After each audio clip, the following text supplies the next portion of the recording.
the Israel-Hamas conflict. It's a long, drawn-out war between Israel and Hamas.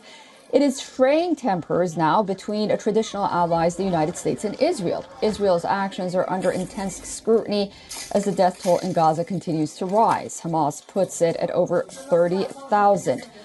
The Israeli prime minister is defying Joe Biden's so-called red line on Rafah. Netanyahu says he intends to press ahead with the invasion of the city. Israel sees the assault as a vital step to defeat Hamas militants. In an interview with Politico, the Israeli prime minister said that Israel too has a red line, saying that it is to ensure that the October 7th attacks carried out by Hamas does not happen again. With the looming Israel operation in Rafah, it is seen as a potential showdown between the White House and Prime Minister Benjamin Netanyahu's government. The American president remains a strong supporter of Israel, but amid signs of increased frustration with the Israeli prime minister, President Biden says the way Netanyahu is handling the war is hurting Israel more than it's helping it. Biden warns there are red lines that Israel should not cross in its war in Gaza. The Biden administration is warning Israel of the risks of attacking the southern Gaza city of Rafah, where 1.3 million Palestinians are taking shelter. But the U.S. president was also clear that he will never abandon Israel. President Biden emphasized he will not stop the weapons supply for the country.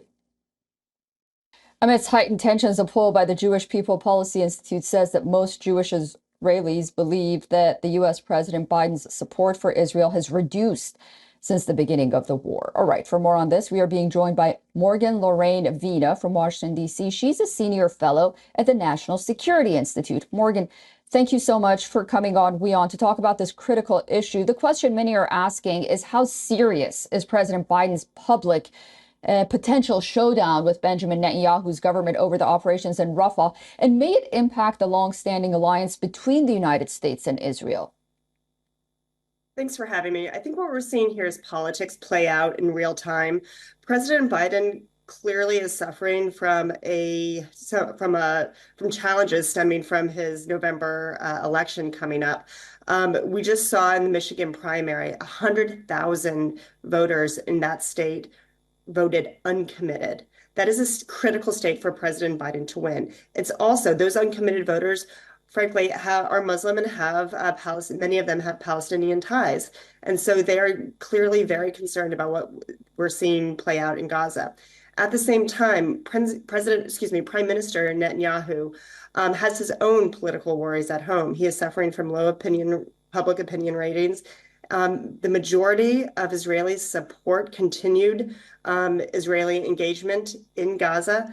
We're also seeing a lot of pushback. Israelis are not ready for a two-state solution, which the United States has been pressing upon. And so I think we're continuing to see really both sides just at a loggerheads here with, quite frankly, no real way forward.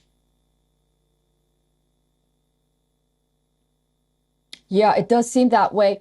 And these implications of President Biden's warnings of a so-called red line. I mean, we know how, detrimental these red lines are. If we recall, President Barack Obama made those calls in Syria and he didn't follow through. And this potential reduction of support, how will these two issues impact Israel's actions in Gaza and perhaps the overall outcome of the war?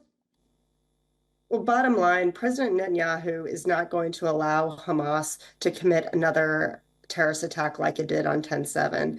It is incumbent on him to ensure that his country maintains its peace and security and is rid of terrorist entities. At the same time, President Biden, as I said before, is under immense political pressure from his left. We've seen calls for U.S. Reduction in assistance coming from Congress now for weeks, if not months. And so I think there is immense political pressure here in the United States on the president. It's unclear to what extent much of President Biden's comments of late are pure rhetoric. We saw the hot mic moment at the State of the Union, his so-called come to Jesus moment with Netanyahu is coming, so to speak. At the same time, I really don't think that the president is in any way capable of influencing Netanyahu at this point not to go into Rafah. Yeah, it does seem that way. And these implications of President Biden's warnings of a so-called red line. I mean, we know how, detrimental these red lines are. If we recall, President Barack Obama made those calls in Syria and he didn't follow through. And this potential reduction of support, how will these two issues impact Israel's actions in Gaza and perhaps the overall outcome of the war? Well, bottom line, President Netanyahu is Yeah, and it's hard to imagine if the administration and the White House really wants to stop Netanyahu. As we mentioned, the weapons are still going, and there's a very strong and active Jewish American community as well, while there is one that supports Gaza and the Muslim community. Morgan, it was a pleasure speaking to you. Please do come back. I look forward to speaking to you again. Thanks for having me. For all the latest news, download the WION app and subscribe to our YouTube channel.